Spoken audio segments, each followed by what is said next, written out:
पद्मासन परिवेष्टित मुनिगण ऐसा देखोणी रघुनंदन साष्टांग नमन पय केले.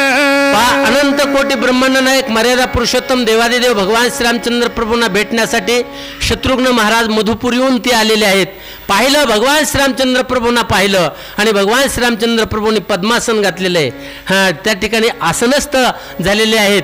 ज्याप्रमाणे माऊली समाधी अवस्थेमध्ये जात असताना देवी रुक्मिणी दोघांनी जसे काही दोघांनी दोन हात धरले माऊलींचे आणि जसे काही माऊली पद्मासन घालून बसले होते तशा प्रकारे भगवान श्रीरामचंद्र प्रभू आसनस्थ झालेले आहेत.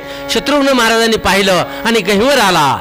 काळा जोडणी शत्रुघ्न करिता झाला निजराच्या कथन म्हणे स्वामी दोघे नंदन राज्य देवण स्थापिले.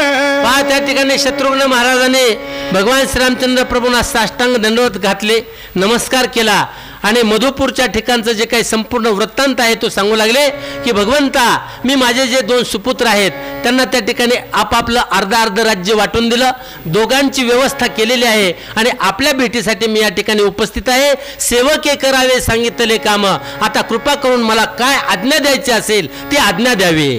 तुमचा महाप्रयाण समय ऐकोणी वाटले आश्चर्य माझा ईसासे निश्चय तुम्हा बरोबरी सेवेसी यावे.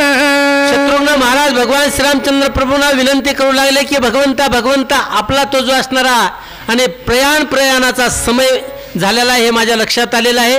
तुम्ही का बोलवलं याच्याही बद्दल मला त्या ठिकाणी थोडंसं कल्पना मिळालेली आहे. मला एकच वाटतंय की आता तुमच्यासोबतच तुमची सेवा करण्यासाठी मला सुद्धा तुम्ही घेऊन चलावं अशा प्रकारे विनंती आणि शत्रुघ्न महाराज करतात. सदा सर्वदा निशिदिन ना विसंभावे तुझे चरण अखंड वाचे नामस्मरण करीत कीर्तन सावे.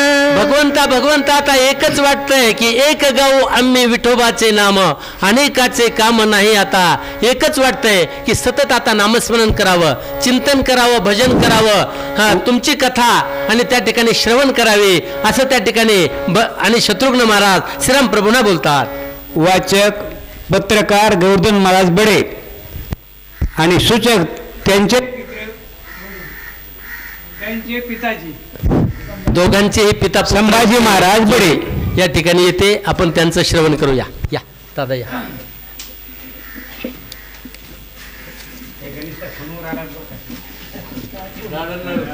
फोन करा.